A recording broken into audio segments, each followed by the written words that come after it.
नहीं देखिए, बिल्कुल निश्चित रूप से जहां तक विषय अगर बात कर जाए हमारे जुडिशरी सिस्टम की, तो हमारा बिल्कुल स्पष्ट है। अगर कोई डिस्ट्रिक्ट कोर्ट में ऐसा कोई डिसीजन आ जाता है, उसे हाई कोर्ट अप्रोच किया जाता है। हाई कोर्ट अगर अगेंस्ट डिसीजन देता है, उसे सुप्रीम कोर्ट में, अपेक्स कोर्ट में एक तरीके से चैलेंज किया जाता है।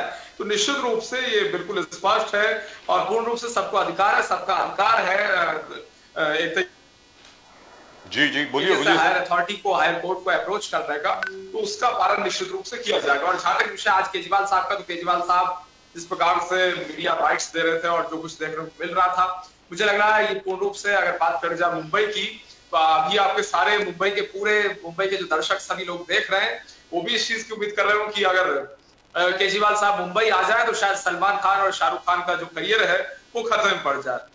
अब जहां तक विषय एक तरीके से हमारी पार्टी का, तो हमारा इसमें कोई लेना देना नहीं है। Bharatiya Janata party political party है और अब समाजवादी पार्टी के स्पोक्स पर्सन है, वो कहेंगे कि हमने इस बात को जनता के मध्य रखा। अब देखिए, जहां तक विषय एक तरीके से जनता के मध्य में रखने का, तो निश्चित रूप से जनता के, अल्टीमेटली जनता ही तय करती है चुनाव में।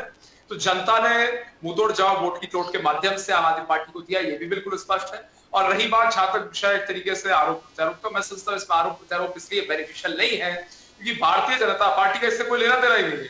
Ultimately ED, CBI, election commission, ये सारी स्वतंत्र है।